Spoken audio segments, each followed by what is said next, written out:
So in this case study, we're going to talk about using these photographs in 3 dimensions to assess the face and then come up with our treatment plan. As you can see in the frontal view, she's lost her cheeks, she didn't have jowls, she doesn't have it, and her neck is in great position. Here the cheeks have been lost, the jowls have accumulated, and the neck has fallen. So the restoration is going to replace what's been lost, reduce what's been gained, lift what has fallen.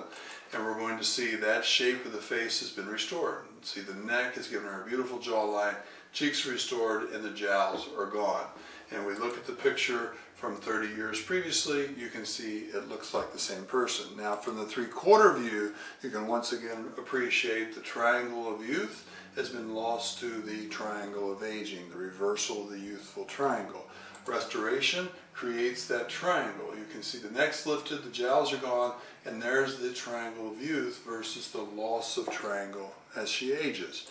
And once again, she doesn't look like a different person.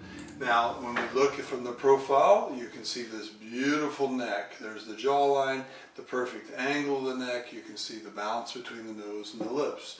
With age, the neck has fallen. It's much fuller. The lips have gotten longer. The jawline has been obscured by the descent of the jowls. When we restore this jawline, looking at the before and afters, you can see what a beautiful contour. When you look at her when she's looking forward, versus when she was in her 20s versus in her 60s, and this is 3 years after surgery, you can see a beautiful jawline has been restored. Now, when she looks down, this is a critical view. Today's society, we're looking at our phones, people see us in this view more than you can imagine. Now finally, I'd like to talk about the scars. We access all this through incisions that are placed around the ears. These are the pictures of the incisions with the sutures in place at 24 hours after surgery. These are the pictures at 10 days after surgery, the pictures at 3 weeks after surgery, and this is the ear 3 years after surgery. You can see no distortion of the hairline, no distortion of the earlobes, and no visibility of the incisions that you can see at 2 days to 2 years.